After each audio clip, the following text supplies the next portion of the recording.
Interesting. Okay, I guess it's time to start. So it's my pleasure to introduce Wes Campbell from UCLA. And where do I begin? Okay, Wes got his undergrad degree in 2001 from Trinity University in San Antonio, Texas. And then he joined the group of John Doyle at Harvard as a graduate student, where he worked on a few really path-breaking experiments on cooling and trapping molecules, polar molecules. And in fact, he was able to demonstrate the first magnetic trapping of a ground state spin one molecule, as opposed to spin 1/2 molecules that were trapped before, and the molecule was NH. And not only did he trap the molecule, he also studied radiative properties of the molecule and the collisions of the molecule with other atoms. So that's the work that I'm most familiar with. Is collaborated with Wes on that. That was great. Great collaboration. So another landmark experiment was a precision test of physics beyond the standard model with thorium oxide molecule. That's the EDIM experiment that made the headlines back in 2014 with the 10 order of magnitude better limit on the electric dipole moment of the electron. So then after getting his PhD, Wes went to GQI, where he worked on trapped ion quantum information and quantum simulation. And among his results there was the observation of frustrated quantum magnetism in the crystal of terbium plus ions. So he joined the faculty at UCLA 2012, and his research at UCLA spans like enormous range of topics. And obviously there's no time to talk about those topics, all of them, but I just want to mention a few of them, such as his recent results of high fidelity manipulation of trapped barium-133 ion, where he reached a fidelity of about 99.9993 or 9997%. So that's a collaboration with Eric Hudson's group. And another project that's kind of interesting is his collaborative work with Andrei Derivianko's group here at the University of Nevada on the octupole moment puzzle of the terbium-173 ion, which theory predicts to have like 4 orders of magnitude smaller octupole moment than experiment. That's like outrageous, really. So no one really knows what it's all about. So, Wes is going to tell us about that, or about something like that, or maybe some other projects. So let me stop here and turn it over to Wes. Okay, thank you, Timur. It is my pleasure to be here. I'd like to thank the organizers for inviting me. And I'm coming to you live from Southern California, and you can't see out my window, but it's, I think, a little something. Let me switch my focus here. Just a second.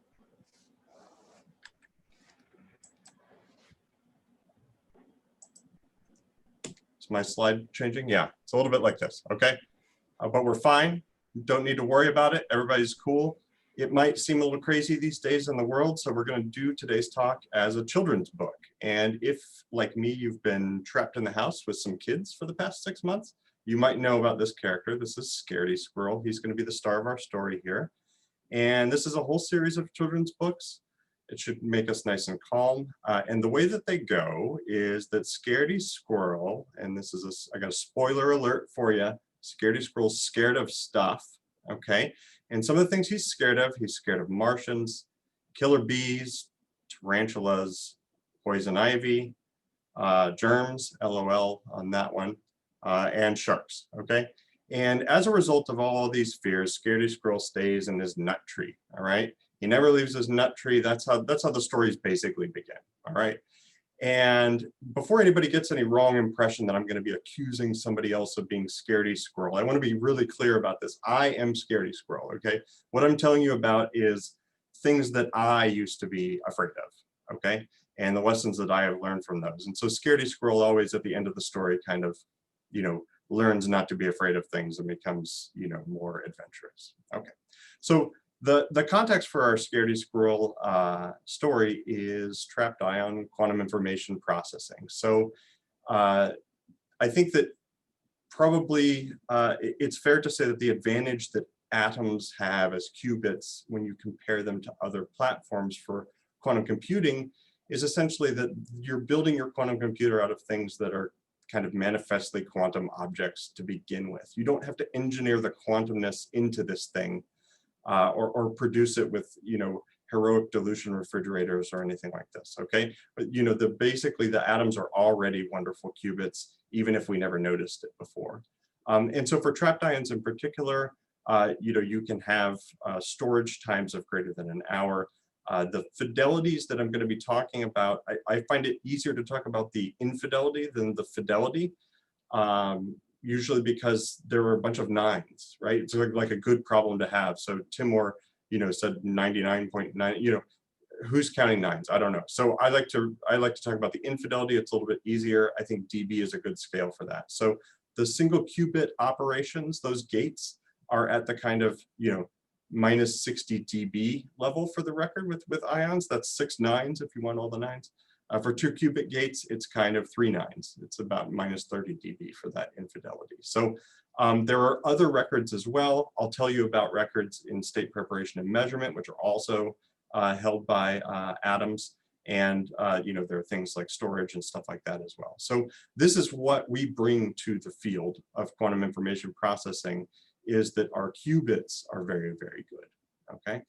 And so if you want to build a quantum information processor from trapped ions, you're going to need to choose atoms to use.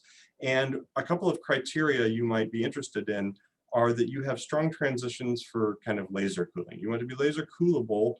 That applies equally or even perhaps more so to internal states than external states, I might say.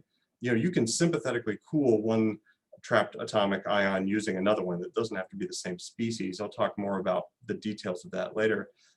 But for doing entropic operations, for state preparation and measurement, the same optical cycling property that you might look for in a laser coolable species is also the one that you can use for that, because spontaneously emitted photons can carry away lots of entropy, basically. And then, of course, you need some stable states that you can use to define a qubit. And so among these, the most popular choices are essentially reduce the periodic table to this. So this is the periodic table of the ions. We have everything is sort of like an alkaline earth atom, but we have one column that really is the alkaline earth atoms. And you'll notice at the bottom of this column, the presence of radium. That is legit. Andrew J.'s group at Santa Barbara recently kind of introduced that character into this whole story. Ytterbium is kind of on an island all by itself.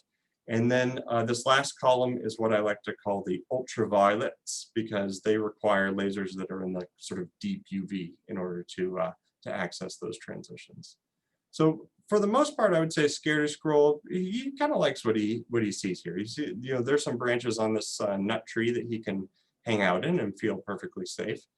So let's move on. We have to choose now from this smaller table.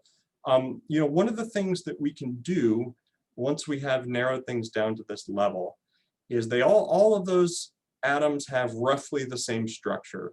Doublet S 1/2 ground states, there's doublet P excited states. And looking at how you might do quantum gates in these species, we can just calculate the ultimate physics limits for things like fidelity in these. This is something that is, I say, unique to the atomic physics version of quantum information processing. It is much harder to imagine knowing the fundamental physics limits of devices that you're manufacturing out of bulk materials and things like that. But for an atom, you can just calculate it. You can just figure out what those are. And for the most part, we are not hitting these limits yet. I'll return to this in a little bit. But all of these species that are in our Scaredy Squirrel nut tree right now, we essentially have a grasp on where we're going to hit the ceiling. Okay, so a few things that we're going to need to think about in choosing a species from that tree. Scaredy Squirrel is afraid of too many states, right? You don't want to have 1,000 repump lasers. Abandoning the ground state, that sounds crazy, because we chose these things specifically to have this nice doublet S 1/2 ground state. And then go to some L = 3 or something, that sounds scary to him. Radioactive nuclei, radiation, right? That's bad, that's scary. What's going on here? JJ coupling cases, and what the heck is K? That looks scary to him. Unfamiliar lasers, also something that he doesn't want. And of course, sharks. So putting this together and imagining the parameter space of trapped ion quantum information processing, we can take a look at this in the following way. The y-axis here I'm using as some kind of a proxy for how difficult is it to laser cool these species, or more to the point, to operate them. You know, if one of the lasers has to be super far in the UV, they all tend to, you know, also be blue, right? And the other axis is a proxy for the ability to use a metastable state, either to define the qubit or for electron shelving state detection, which I'll talk about more. And if you, you know, go along with me and humor me on the fact that this is a parameter space that helps us, the four that stand out really are the kind of calcium through radium of the alkaline earth column here. Those are the ones where you can, the lasers are reasonable, the D-state lifetimes are also reasonable, and so those kind of pop out. Now next we need to think about how we're going to narrow that down further, and one of the things we can look at is SPAN. And this is just an acronym for state preparation and measurement. And this is something that we have to know how to do, and we want to be able to do it with reasonably high fidelity. And the reason I say that is essentially I'm making a statement about the noisy intermediate scale quantum era that we're in. This was the NISQ regime coined by John Preskill. And the idea of the NISQ regime is that we have not achieved fault tolerance yet. We don't have the ability to do our kind of gains in quantum fault tolerance, but we can still do useful things. And so in the NISQ regime, which we're in right now, we have, you know, intermediate scale registers of qubits, and we need to be able to perform single shot quantum readout of these. If we have fault tolerance, I think in the long term, state preparation and measurement fidelity is not a big deal, because you can do things like measure 3 times in a row and stuff like that. Okay, you can measure that error syndrome twice, and if you don't get the same answer both times, you measure it one more time, and that's the tiebreaker. In the NISQ regime, you need to be able to do it in a single shot at the end of your computation. And for n qubits, you know, the fidelity that you achieve with this is exponential in n. So you have to have a reasonable state preparation and measurement fidelity to be able to utilize the result, you know, to read out the results of your quantum computation here. And for a spin 1/2 nucleus with the species that we're talking about, the state preparation is fast and high fidelity because of the selection rules. This is essentially a unique thing about spin 1/2, which is that you can optically pump directly into a qubit state in a way that is only sensitive to the frequency of the laser. It's frequency selective optical pumping. We don't need to have an extremely pure polarization of a particular type or anything like that. This is a wave meter lock, and it's really fast, okay? So this does not, this is all about sort of ease of use. We get a high fidelity initialization into exactly the state we want, you know, in a short period of time. And so if we add this as a criterion, we want spin 1/2, we've now eliminated the entire periodic table of the ions. And so, you know, that might not have been a great idea, but let's not be satisfied with what, you know, nature has handed us. I believe in this. You know, you can't look at the natural abundant isotopes and say that's all we have, because that doesn't make sense. That isn't all we have, right? We can make manufactured isotopes that are also perfect little atom quantum objects, just as perfect as their naturally occurring counterparts. And so if we look for a spin 1/2 nucleus, one of them that pops out here is barium-133. And this was something that was noticed, you know, many years ago in the trapped ion quantum information community. Various people have pointed this out, but nobody kind of like was willing to go there, because we're all, you know, we're all saying, oh my gosh, it's radioactive. Okay, I'm not sure I want to do that. But I really credit Dave Huckel for pushing us to the point where we really did it. Because, you know, as I was searching for a way to, you know, like a metaphor to describe what this was like, I think that the most apt simile is that barium-133 is basically like the new Snoop Dogg brand wine. Where, you know, it's kind of like nobody really knows if it's actually any good or not, but nobody wants to be the first one to have to find out. And that's basically the way it was with barium-133. Like, we were all scared of this thing. But Dave Huckel was pushing it because of these reasons. You effectively have a lot of features that you would like to be able to use, And so Eric Hudson and I teamed up with Dave Huckle, and we decided to set out and do this thing. And to help you orient yourself around the atom, it is, I would claim, the prettiest atom. You know, this is like a bowl of Lucky Charms here, okay? This thing is essentially a rainbow of visible light colors. For most of these, you only need vanishingly small optical powers in order to operate them. So you don't need buildup cavities for doubling or anything like that. These are easy, these are relatively easy wavelengths to deal with. And for all of them, you can use fiber EOMs, you can use photonic technology doodads and so forth. So that's a really nice feature of this. So many of the numbers on this that you're seeing for things like hyperfine splittings as well as isotope shifts, which are not written on here, were things we had to learn. We had to measure those by doing spectroscopy on this. And you know, the radioactivity of this species is essentially a non-issue. And the reason it's a non-issue is that when you think about, let's say we're going to build the world's largest trapped ion quantum computer with this. We're going to need 1,000 ions at a time.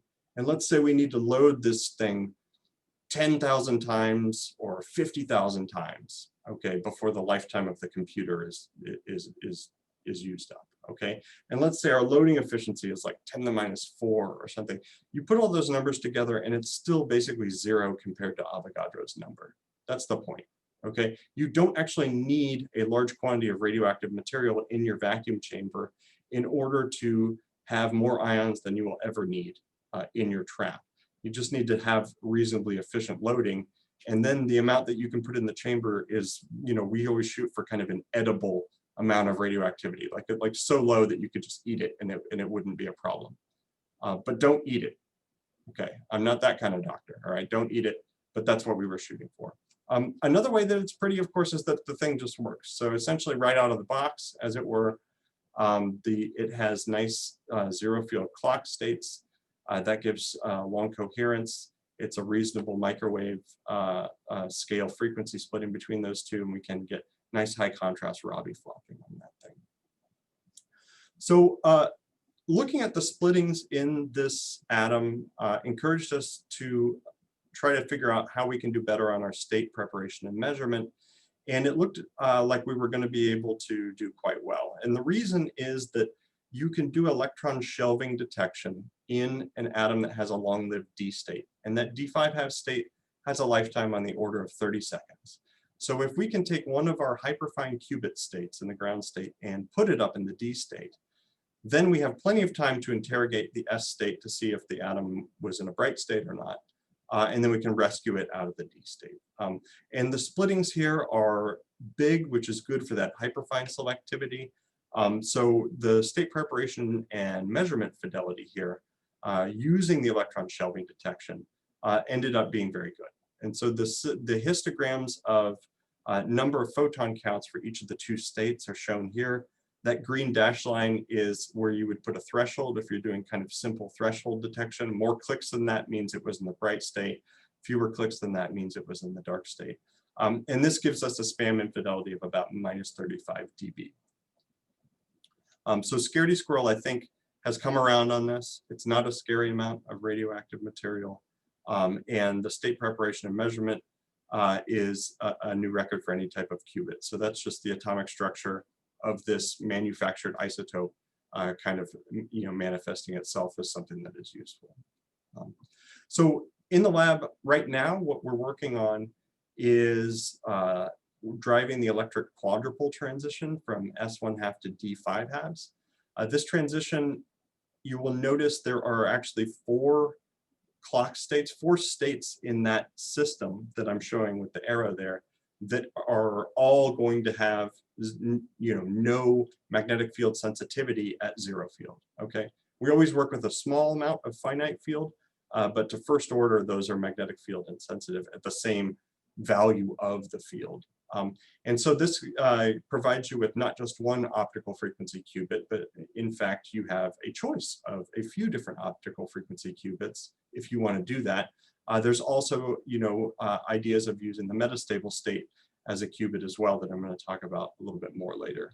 But in the lab, we're at the point where now we can drive transitions in this on this 1762 nanometer E2 line.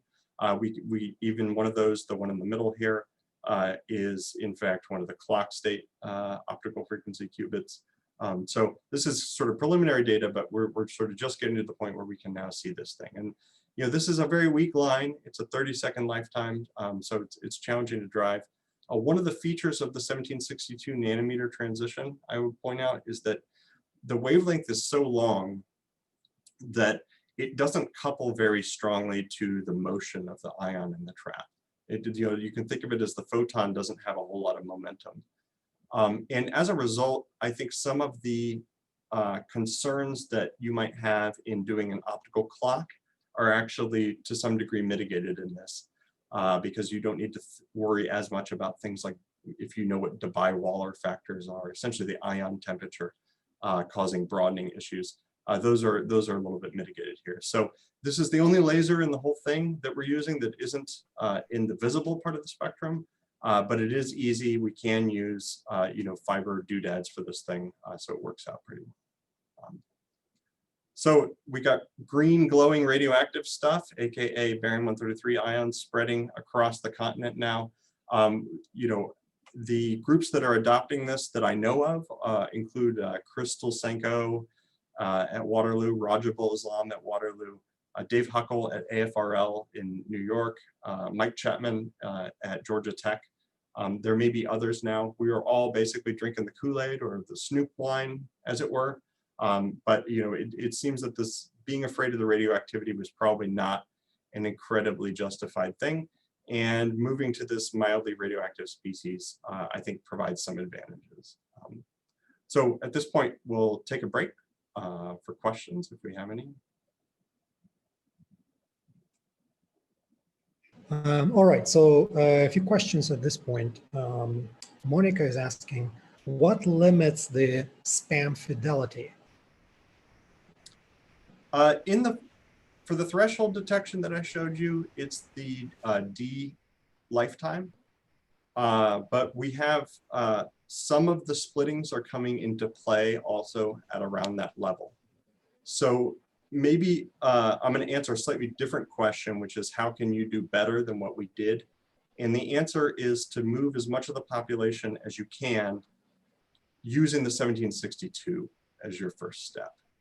And if we can do that, then our requirements for the splittings on the open channel population movement are not as stringent. So if we can get, and you can go to many states up here, I would like to point out. So even if that 1762 laser is not incredibly coherent, it can couple to quite a few states up here, and therefore you have the ability to try many times. So if you can get, 20 more dB suppression from that as an initial step, you just get 20 more dB in the measurement fidelity.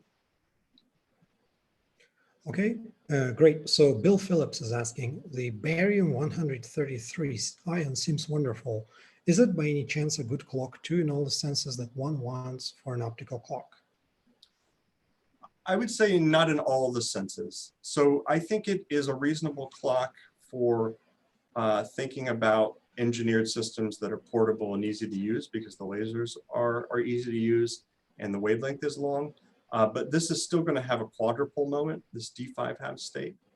So this does not give you the kind of structure that you would want a singlet S0 to a triplet P0 type of thing that would be kind of the ultimate winner on that. So I would say this, I don't expect this to be competitive with the aluminum indium type column ion clocks, but I do think that it is promising for clocks that might need some robustness and things of that nature.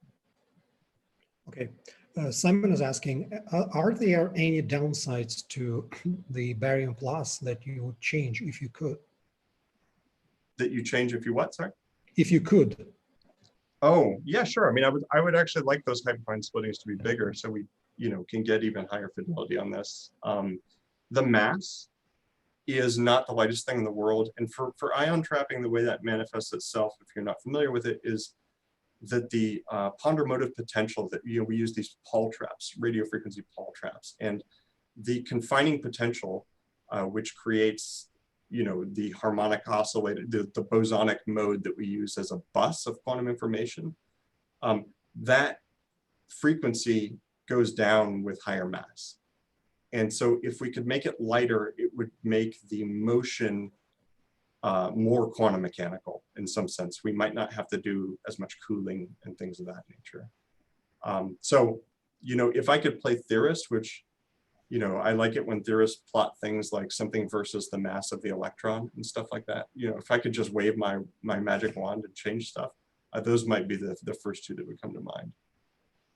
Okay, well, that's a great idea to change the mass of the electron and things will go well, right? Yeah, why not? Okay, so John is asking, would there be benefits to using a doubly ionized species? Obviously, the short wavelength would make that painful.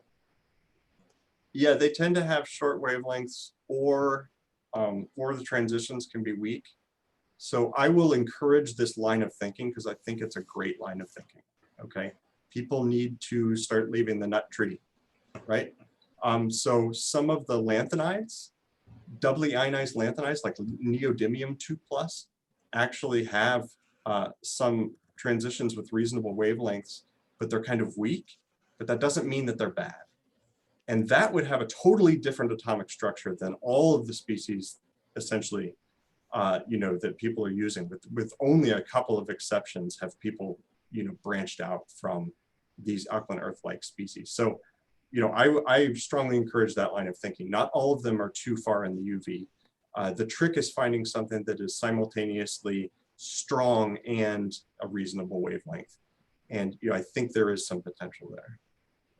Okay, we're done with the questions for break one, so let's move on. Okay, thank you. Good questions. Okay, so with our barium-133 in hand, one of the features that's attractive about it, I keep mentioning, is the nice visible wavelengths. And I'm always comparing that to UV. I'm not really comparing it to IR, but to UV, which is very common for these ions for exactly the reason that was brought up in that question. Okay, and in the visible, things like waveguides and photonic things work a lot better, basically, right?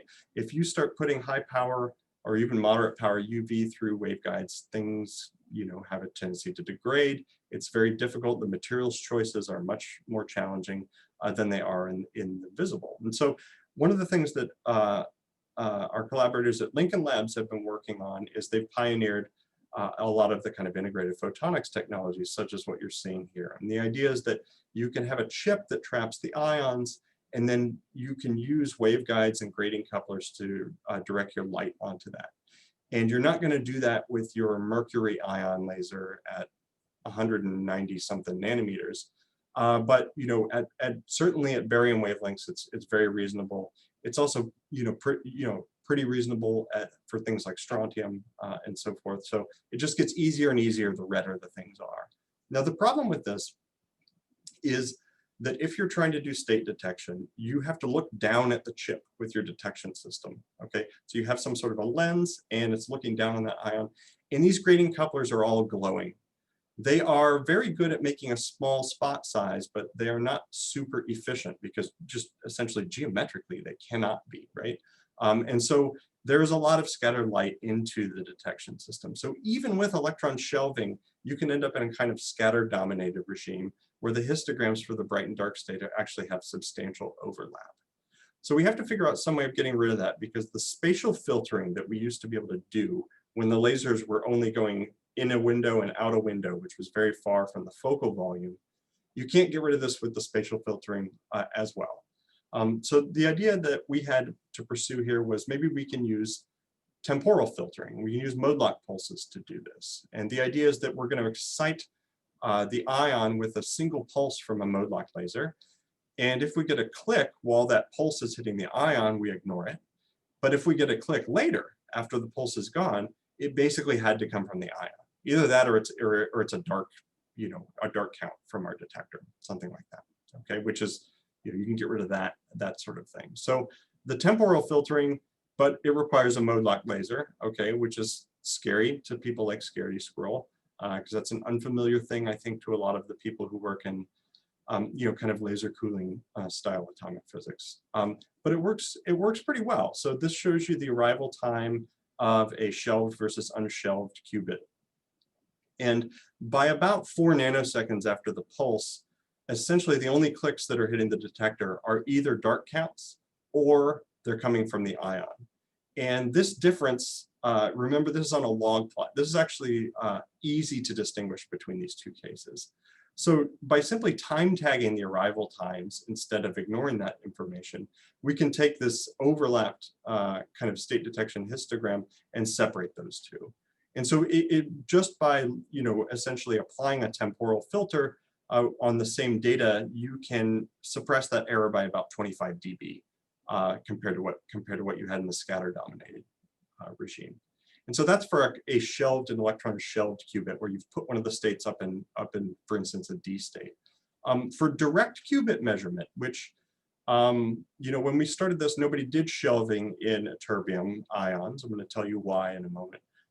What they did was direct qubit measurement, which we also do in barium 133. And for direct qubit measurement, you want to drive the transition I've shown here, the F equals 1 to F equals 0 transition. But you don't want to drive the 1 to 1 or the 0 to 1 because that will mix up the qubit. And so doing this with a mode-lock laser is now a little bit more challenging because the pulse bandwidth is substantial compared to all the hyperfine splittings that are being shown here. So we need to think a little bit harder. And thinking about it, if we say, let's forget about hyperfine structure for a minute and just ask what happens if I have a 2-level system, S to P, can we gain any insight from that? Of course, if I create a superposition of these two eigenstates, since they have different energies, that superposition will evolve in time and oscillate. And that's exactly what happens. A mode-lock pulse on the S to P transition, assuming it leaves the state in a superposition instead of an eigenstate, the atom will oscillate. The electron, I should say, will oscillate around the nucleus. It's going to orbit the nucleus. If this was, instead of PZ, if I used, the +1,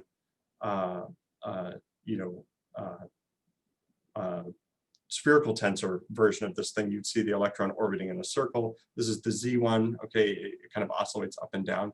So by applying one pulse to create the superposition, waiting a bunch of time, and doing another one to probe the superposition, we're doing a Ramsey experiment. And performing this Ramsey experiment, we can watch those Ramsey fringes form, which is exactly what that is. But the interpretation of what you're seeing there is you're seeing this electron on this one atom in the trap in your lab orbit the nucleus. It's a very straightforward thing to interpret. Now, doing this with a multi-level system gets more difficult because here we have 3 different rates of evolution for these 3 different kind of electron wave packets that might be participating. And we can separate those Ramsey fringes essentially by using different state preparation methods. And so by setting the course delay between those 2 pulses to something that we think is somewhere around, in this case, I'm showing you 366 picoseconds, we can then tune the very fine delay to trace out those Ramsey fringes. And what you find is that it's kind of a mess. And so I like to call this kind of the Led Zeppelin effect. If you're familiar with Led Zeppelin songs, a lot of them start off, everybody starts on the beat, everybody's together. But it quickly seems like the drummer and the guitar player are playing in different time signatures. John Bonham is in like a 2/4 feel, and Jimmy Page is in like a 3/4 or something. And it just looks like chaos. Everything has degenerated. You are sure that the wheels have come off the airbrushed van of rock and roll, and that they're going to have to start over. But what happens in Led Zeppelin songs is that there's this time when they phase up again later, and you realize they were all actually perfectly in time with each other. It just sounded like they weren't, okay? And that's what we want. So we need to find some way of kind of calibrating this delay, figuring out how to interpret these Ramsey fringes so that we can figure out how to set the thing and get that perfect moment that we want later. Now doing that, this is sort of like, this chaos, kind of like maybe a recent presidential debate. It's non-trivial. We have to figure out a way to interpret this, and we're going to use 2 techniques that might not be familiar to you. One of them is called a Loomis-Wood diagram, and if you've never heard of a Loomis-Wood diagram, this is a wonderful old school spectroscopy method. It's absolutely genius. if you have some kind of wide spectrum of a complicated, species, or a molecule, I should say, okay, a wide spectrum of a molecule, one of the things that you can do to try to get a handle on it is don't display it as a 1D line with peaks on it, but periodically do a carriage return on the data and turn it into a 2D array.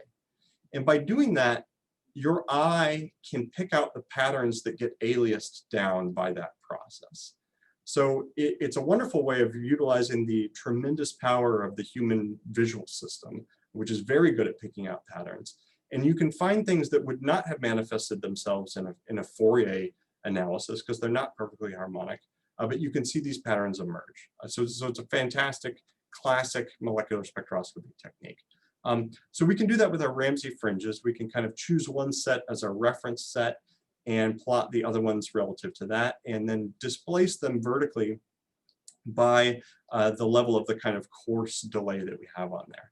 So now we're looking for patterns. And what we've done here, we're going to introduce our next technique.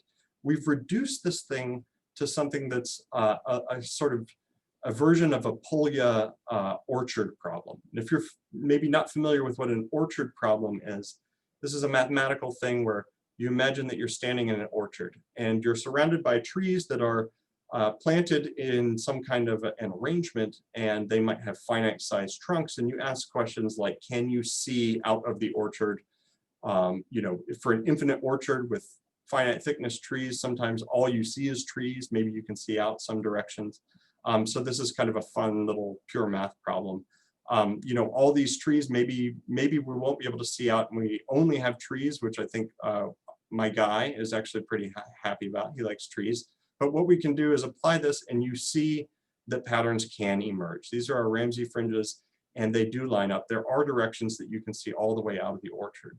And by looking at what the slopes are there, what those directions are, you can think of this, it either allows you to extract the hyperfine frequencies, or if you know the hyperfine frequencies, it allows you to calibrate the delay that you have between those pulses. And so by using that calibration, we can pick the exact perfect Led Zeppelin moment, 237 picoseconds, when we have one of the Ramsey fringes is exactly out of phase with the other two. And so we're going to sit at the top of a blue one and at the bottom of an orange and a red one and look for fluorescence there. Okay, so it's a little 2-pulse sequence where we've used destructive interference to get rid of the things that we don't want. This phasing up again, you can also think of it's the same thing as mode locking. You can think of this as a mode locked atom, if you like. And so this gives us the state distinguishability that we were missing. But it's not as good as a shelved qubit, and that's true even for CW laser detection. The shelved qubit is I think always going to have a higher fidelity, probably than trying to resolve hyperfine splittings with strong transitions.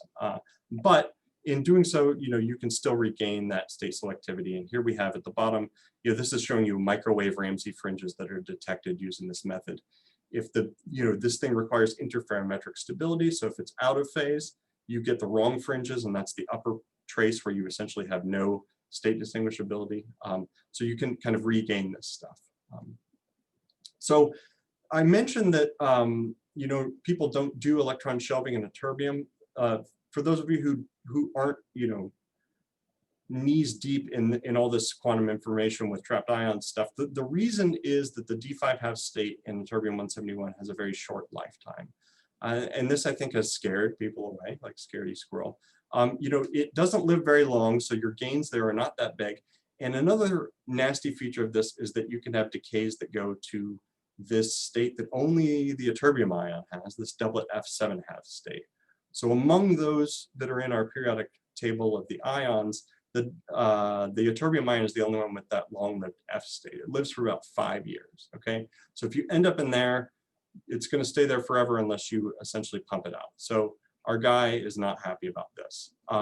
But one of my students, Tony Ransford, was looking at kind of what was happening in the barium-133 project, and he pointed out that we don't need to optically pump through a strong transition.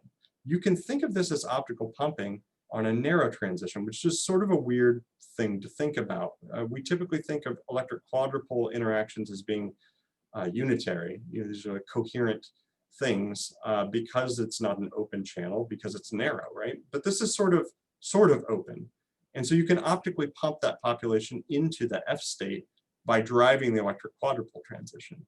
And looking at the ultimate limits of this, it seems that the first thing that's going to pop up is that as you're shelving, you can have a magnetic dipole transition between the fine structure states. That's going to kick in at something like minus 45 dB. But you can get rid of that with lasers, and the sort of fundamental limit you hit is essentially the F state lifetime, which you'll never hit. You'll never get down there and verify it because it would take you too long to do so.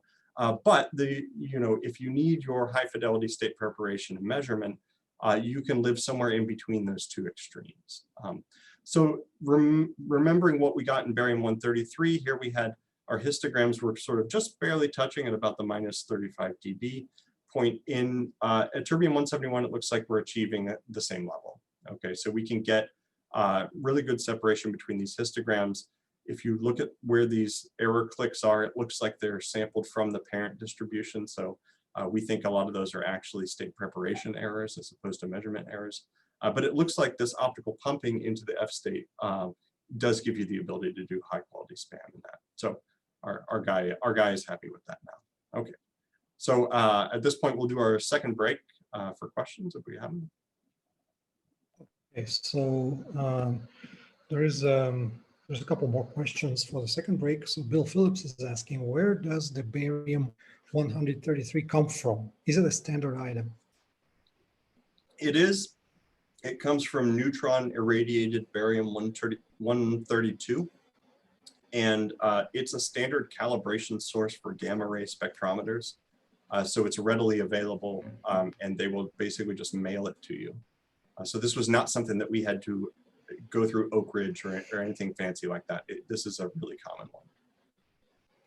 Okay, so John is asking, would it be possible to use Fourier filtering to remove some of the laser backgrounds to get another 9 or 2 in spam?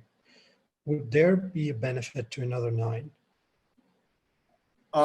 So using filtering of the wavelength, is that?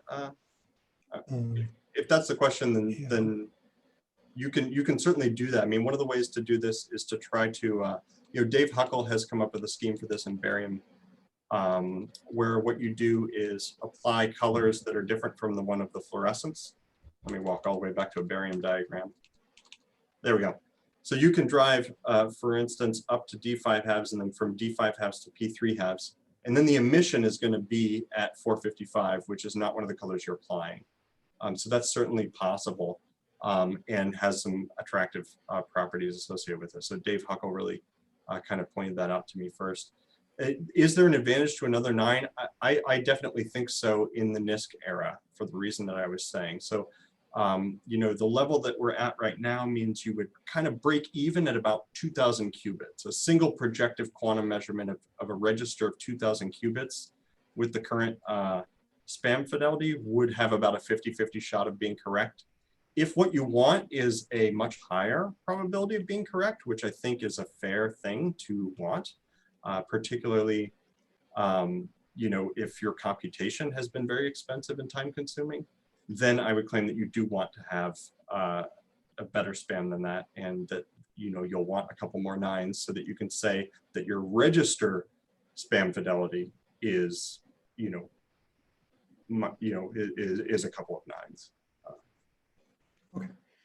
Okay, great. So Bill Phillips is asking, it seems that the rephasing of Ramsey fringes is random, or it's dependent, or is it dependent on the simple classical ratios of hyperfine separation? So is it just a good luck or what? Is it not exactly, it's not exactly a quantum revival?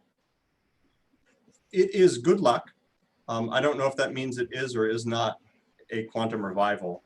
The good luck here is that the ratio of these two is nearly an integer. If we didn't have that luck, I would claim that it just means our sequence of pulses needs to be more than a simple 2-pulse sequence. So we would need to add at least a 3rd pulse to give us another degree of freedom to do this. But he's very astute in noticing that this is it looks like a problem with a bad number of constraints, in the sense that we only have one tuning parameter, which is the pulse separation, but we're trying to deal with 3 different optical frequencies. And the reason we can get away with that is that it's nearly an integer ratio. So we would need at least a 3rd pulse if it weren't an integer ratio. Okay, so before moving on, just want to remind the viewers to please enter questions for the end of the talk in the Q&A chat or YouTube chat. And so we'd like to particularly encourage questions from students and postdocs. Okay, turn it over to Wes. Okay, thank you. So we were using this F state in Ytterbium-171 in a way that we hadn't anticipated, because it was always something that Scaredy Squirrel and I were essentially afraid of, or at least annoyed by. I mean, this is the annoying thing about ytterbium, ytterbium ions, essentially, is the presence of this F state. But if you look at it, it does also have 0 field clock states. And so all of the things I was saying about the possibilities for the D5 half state in barium-133 essentially also apply here, except doing a direct optical transition is now an electric octopole transition, which people have driven before. But the state should be much longer lived. The T1 time should be much better than it is in those species where you can have an electric quadrupole decay of the metastable state. And so this gives us the possibility to work with dual species that are not different masses. And so let me back up a second. Dual species ion trapping is becoming more and more popular. And the reason it's becoming popular is because people want to assign different tasks to different species so that they don't mess with each other. So the idea is you might store and process your quantum information in one species, but do all of the entropic operations with the other one. You would do your state prep with the other one, the cooling with the other one, the measurement with the other one. And even the photons that are emitted by that second species, by the actual atom, even if your laser beams are really tiny, the photons that are emitted by that atom can still mess with its neighbors unless they're a different species, essentially. And then they basically ignore it. But the headaches associated with this, a lot of them can be traced back to the fact that these have different masses. That comes in a number of different ways. One of them is that the normal modes in the transverse direction tend to completely decouple between these 2 different masses. But another thing is that just getting them ordered up properly in your trap to begin with and keeping them in order and so on and so forth is also a challenge. So, maybe the metastable and the ground state are our 2 different species at this point. And if we can do this, then we should actually be able to assign roles on the fly. We just trap a bunch of ytterbium ions. And when we want some of them to be refrigerators, we zap them and we turn them into ground state ions. And when we want some of them to be qubits, we zap them and we turn them into metastable states, okay? This has some attractive features of it. Our work on this is part of a wider collaboration. I call this the Unstable Physicists, but this is a group of us who are all thinking about using these metastable states in the way I described. This is not a new idea. This idea of a hiding-based protocol or utilizing the metastable states for quantum information processing has also been discussed in pioneering work by the Innsbruck group as well as the Oxford group, I think others. But our approach to it is essentially as follows. We're working with primarily 3 different species here, and we call this the OMG protocol. We have optical, metastable, and ground state qubits, all 3 of those available. And the way that you run your protocol, you could think of this as a kind of sub-architecture for a quantum computer if you want. Depends upon what the species is, right? These all have different splittings, different lifetimes, different features. And so if you look at the difference between barium-133 and ytterbium-171, it's almost as if the roles are completely reversed. In barium-133, we're imagining that the ground state is where the storage register is going to be, whereas in ytterbium-171, the storage register can be the metastable state, for instance, and vice versa. But each of these has its own, I would say, its own strengths. And in some cases, it looks like if we can get this to work, if we can transfer the population coherently between these states and do all of this, it's going to give us a completely different atomic structure to work with that may not be subject to the same limitations that I showed at the beginning, where we can calculate everything with atoms, and we know exactly how the fidelity is going to scale with gate time and power and so forth. We're now talking about doing things in metastable states where those scaling laws no longer apply in the same way. So in Ytterbium-171, in order to get that metastable qubit operational, we do have to add a couple of different colors. We have this 976 color here, as well as the 760 coupling to this strange case here, which Scaredy Squirrel is not happy about that strange coupling case, but it is, it's just a state. Remember, parity and total angular momentum are still good quantum numbers, so you can, if you want, just ignore all the stuff in front of that and just think about it's an odd and it's a j = 3/2 state.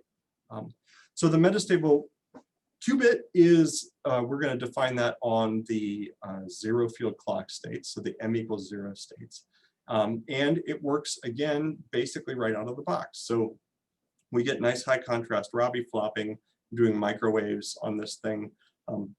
You can see the state preparation and measurement is pretty decent. We're at about -25 dB for that infidelity. So the process of using the qubit looks to be, quite easy. One of the features of this thing that I'm beginning to appreciate more and more is the ability to do a projective null measurement. And this is actually how we did the state preparation in the previous slide, but I didn't talk about it. The idea here is that if we start off in some kind of for instance, a mixed state of spin up and spin down, since this is in a metastable state, we can outcouple one of those and put it in the ground state dissipatively, okay? And the way we do that is by driving an electric quadrupole moment on that singlet 3/2, 3/2 odd state, coupled to the doublet F 7/2 odd state. Now that thing, since it's an E2 moment, is very unlikely to decay back, but it is very likely to decay to the S state. So by shining on that laser light, we essentially dissipatively outcouple all that spin down stuff to the S state. It wouldn't even have to be spin down in the state prep case. It could be any other state, Zeeman states, whatever you've got. Wherever you don't want population, you can get rid of it, or know that it was there. So you look for population in there, and if you get a no, then you know that you're in spin up. And that's how we do state prep. It's heralded, okay? It's a probabilistic thing, but once you've done it, you know it. You can call this QND type of a process. So I didn't mention it, but when we were talking about spam in the ground state hyperfine qubit, in order to create the other state, we have a dark state and a bright state. I only told you how we made one of them. In order to actually prepare the other one, we prepare the F = 0 state and then applied microwaves. And what we used was a composite pulse sequence for this. The particular one we used was invented by Manny Nil. It's 5 pi pulses with a clever selection of phases such that you get nice robustness both in pulse area as well as frequency. And so if the pulse area is common mode and changes, we don't have to worry about it so much. It's supposed to be nice and robust. What we find, however, is that this sequence, when you really start looking hard at fidelity, you find all sorts of surprises, right? And this sequence doesn't appear to function all that much better than a simple pi pulse. In ytterbium, actually, we think that it might even be a little bit worse for us. And the reason we speculate for that is that we've got some kind of noise that is actually not common mode to all the pulses. We think it's amplitude noise. And this is sort of a general problem. It's hard to use composite pulse sequences to deal with time-dependent noise. The robustness of the sequences that have been developed doesn't tend to extend very far to that. They're designed for common mode rejection. But this sort of thing gives us a single shot error that we don't know about. And so the amplitudes being always harder than frequencies, right? Frequencies are easy to distribute. They're easy to measure, but amplitudes are much harder. Got us thinking about this. Is there a way for us to get around single shot amplitude errors? And the idea that we had was that some errors can be made common mode to multiple frequencies. And what I mean by that is, for instance, in the case of microwaves, if we're applying multiple frequencies using a device that has a single voltage reference, if that voltage reference, jitters around a little bit, it's probably common mode to all of them. And so looking at how we might make a robust version of one of these gates, I'm going to illustrate an X gate here. Okay, we're going to try to do a spin flip between up and down, and we're going to use two more states in the metastable F manifold. We're going to call them A1 and A2. We can first apply two tones that might have a common mode error here to try to transfer all of that population from the qubit manifold to the auxiliary manifold. If we do that, and if that error is common mode, the state we get is the one that I've written there. And then we look to see whether there's any population left in the qubit state. We clean that out, we look. If the answer is no, then we have projected this thing into the target state. And we can then follow this up by doing the same thing with two more tones to transfer that population back again. Again, if it's common mode amplitude error, we can outcouple those. Even if it's not the same as the error was in step one, as long as it's common to both pulses, that's all we care about. And we look, and if it wasn't there, then we get our perfect gate, okay? And so this idea of kind of certifying your gate against certain errors is something that you can extend to a universal set of gates. You can do arbitrary single qubit gates using a straightforward extension of what I talked about. You can even do single or two qubit entangling gates with this added certification. That might give you the ability to take kind of a NISQ era computation where, you know, the errors, if you think of the Google quantum supremacy result, the probability of success of one of these NISQ era computations might be vanishingly small. And if you don't have a way of checking your result to see if it was correct, which is true of many quantum algorithms, you don't know which ones to trust. This might be one of the ways that you can get a handle on sorting the grain from the chaff, as it were. You know, if you flagged an error during your computation, you know that is not a trustworthy result. But if you have not flagged an error, you can certify it against whatever class of errors your certification is focusing on. And I should point out that this is also, there was work done on leakage errors that is very similar to this by the Oxford group. And they were fighting the actual leakage process, whereas here, you know, that was something that we were kind of adding to our system, but it's a clever thing in its own right and deserves to be mentioned as well. So our journey here that I'm going to try to you know, talk about is Scaredy Squirrel is you know, part of the larger project of building general programmable quantum processors. So we have some people who are the big movers in this field. These are folks who are, I think, building large machines and testing them and pushing the scaling. And those folks are on their way. This is a Smokey and the Bandit metaphor, by the way, if you have not recognized it, okay? Smokey and the Bandit, they had to get a truck from Texarkana to Atlanta. All right, that's where we are, okay? We're going to the quantum promised land. Who knows what that looks like? I have no idea, all right? But there are a series of bridges that they have to cross, and those are classical bridges, okay? There are engineering challenges associated with classical hardware, and I think those are exactly the right people to focus on working on those engineering challenges with classical hardware. However, in between there and our result, there's a speed trap, okay? We know the ultimate limits for these species that we've been working on. And if we just say to ourselves as a field, the periodic table is what it is, you know, we're gonna use these species the same way we know everything about, we're going to hit that speed trap, okay? But if you have, you know, some people who are racing ahead in their Firebird, who are running interference on this, looking at new species, trying to, you know, use the atoms in a new way that isn't subject to those same constraints, then sort of as a team, I think there's some hope that we can all get there. So this is a little bit, I'm separating kind of the R from the D in R&D. Here we have industry playing primarily a D role, and I think maybe academia playing primarily an R role. And I think that's fairly appropriate. It doesn't have to be exactly like this, but I think that kind of division of labor makes sense, and I think that'll help us to get there in the end. So the folks whose pictures I showed already, I won't mention here. I want to highlight in particular Conrad Roman and Justin Christensen, because their PhD theses essentially are the majority of the work that I showed you guys here. But of course, all the folks on these teams have been doing wonderful work. And with that, you know, I can do question answering once more. All right, thanks, Wes, for the great talk. We have 4 questions for the end of the talk. So Trevor Wright is asking, you mentioned that it's better to co-trap ions with the same mass. Instead of using ions in different electronic states, is it possible to do this using different ions that have isotopes of the same mass? I confess I didn't quite follow exactly that question. I guess he's asking, instead of using ions in different electronic states, is it possible to co-trap ions, just isotopes of the same mass? Yeah, isotopic variance. Yeah, okay. Yeah, you can do that, and that's something that people do. One of the things that you want to think pretty hard about is how big those spectral separations are for those transitions. And so for a lot of these species, it's not great.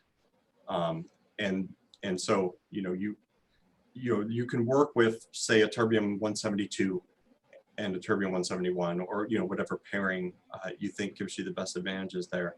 But I think in the longer term, not only is your individual addressing going to come into play, but also the photons emitted by species A being absorbed by species B can manifest themselves. And so that's something that's available in some species to some degree, but it's not going to give you the same rejection that this would. Okay, so Dave Patterson is asking, does using metastable qubits introduce new infidelity channels like decay, and how would this compare to your infidelity budget? Yes, it does, with possibly the exception of a terbium-171 where the decay is essentially absent. So the decay, the 30-second lifetime in barium-133 is something you have to keep your eye on. In calcium, it's even worse. What I'll say is that a leakage error of that kind is easy to identify because you find all of a sudden that your ion is bright. And so in some contexts, that's enough for you to not have to worry about it. But that is the main additional source of infidelity, I would claim, that gets introduced by this. Okay, so Dan Stamper-Kern is asking, what is the fidelity of preparing an atom in the M equal to 0 state in a high spin 2f7 metastable state? Is that state preparation fidelity a limit in your overall SPAM budget? Our state preparation of one of the two states is essentially perfect at the level that we tested. So let me show that histogram once more. And it's all in the other state. So if you look at these histograms, the purple has no data points in the yellow distribution, but the yellow does have some data points in the purple distribution. We think that with the right lasers, we can get better state preparation and measurement fidelity in the metastable state than potentially we can get in the ground state. So at the very least, with the right lasers, it would be easier for us. Might be a better way to put that. So I think that our outlook for this is that this was what we got after about, I don't know, a few weeks of working with this thing. We expect this to get substantially better, and I don't think that our preparation fidelity is going to be as big of a headache as the preparation time. It takes a while to do it. And so that to me is a bigger probably concern if you're going to be talking about quantum error correction. Okay. John Simon is asking, it seems like optically addressed single qubit gates would be important for scaling to multiple qubits. Can you achieve similar 1 qubit fidelities in that case? For the metastable state, I assume. We think so. The way that you do the optical operation in the terbium system is kind of TBD. There are a couple of these JJ coupled states that Scaredy is scared of that live up there that we think we can use to do stimulated Raman on that thing. But I don't anticipate additional error mechanisms. One of the things I should point out also, I didn't really have time to discuss this, but let's see here, what's a good, let me go all the way back. Okay, if you think about, let's pretend for a moment that this was barium, okay? And the F state didn't exist. That D state, if you want to do optical single qubit operations on the hyperfine qubit in the D state, You could do stimulated Raman, but you're only coupling to one of the two fine structure states. The doublet P3 half state is the only one that that light couples to. As a result, you can detune super far from that without having to worry about this destructive interference that occurs between the two fine structure states when you're doing the analogous thing in the ground state and the S state. And so there are reasons to believe that we can do better fidelity with the metastable qubit, in fact, than we can with the ground state qubit. And that's one of the things I alluded to when I was saying the fundamental limits in this thing are kind of different. So that's another part of this puzzle. All right, so I think it's maybe time to end the Q&A session. And so for those of you who would like additional discussions with the speaker, there is a post-seminar discussion, and with the link is going to be sent in the Zoom chat. And also, I'd like to advertise next week's. Before advertising, let's thank Wes again for great talk and Q&A session. So. So just very quickly regarding the next week's talks, there will be a talk by Liang Jiang, a famous talk on bosonic quantum information processing with superconducting qubits. That's same time next week, and also European quantum science seminar with Peter Zoller talking about programmable quantum simulators with atoms and ions next Thursday afternoon or evening. Right, with that, let's thank the speaker once again, and thank you all for your attention. Thank you. Thanks for having me.